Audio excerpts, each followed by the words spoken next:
The Bipartisan Committee of Parliament today sat at Bomas of Kenya 2 days after Azimio Chief Raila Odinga threatened to resume demos. We can now proceed.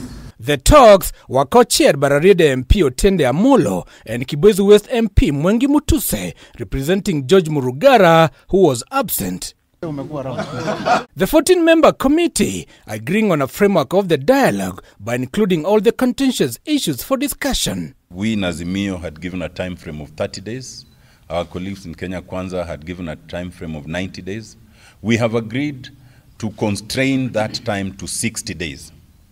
But within those 60 days, we have agreed that the more urgent issues that need to be dealt with will have been dealt with within 30 days. Azimio coalition want the talks to include the cost of living, auditing of the 2022 presidential election results, restructuring and reconstitution of the Independent Electoral and Boundaries Commission (IEBC), measures to prevent interference with political parties, especially party hopping and shifting allegiance, and electoral boundaries delimitation. This is the list of the Kenya Kwanza preliminary issues that we have tabled this afternoon.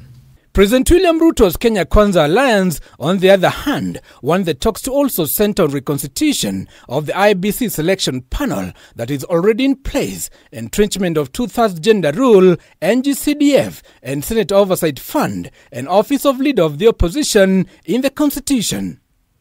The Ruto's faction also want talks on resolving insecurity, banditry and urban gangs, holding organizers of demonstrations to account in case of destruction of property, putting to closure election results and eradicating state capture. However, the talks could face yet another hurdle after Raila MP Kanini Kega-led Jubilee Party faction threatened to stop the talks in court following the expulsion of Elders MP Eden Keynan. Kanini Kega declared the Jubilee Party ought to have retained the Adan Keynan position in the talks. We received a letter from Jubilee Party protesting the removal of the Honorable Adan Keynan and indicating that they need that matter addressed and indeed giving notice that they shall be going to court.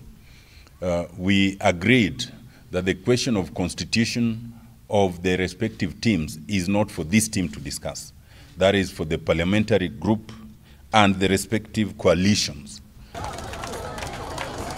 In a rejoinder, Azimio Chief Raila Odinga took issue with Kanini's letter, alleging it was Kenya Kwanza using their proxy to attempt to scuttle the bipartisan talks. The former Prime Minister saying, and I quote, "The latest show of this contempt is the letter by UDA backing Jubilee members demanding the inclusion of Jubilee as a party in the talks, failure to which they will seek redress in court. Kenya Kwanza is clearly working through its hired backers to scuttle the talks or cripple them using endless litigation. These games could prove extremely costly."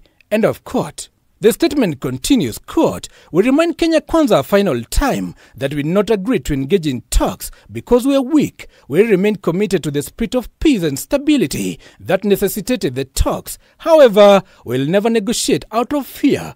End of quote. The bipartisan team has, however, not agreed to conduct the talks within Parliament or outside the Parliament. The talks will resume on Thursday at Bomas of Kenya. Giverson Maina, K24, Nairobi.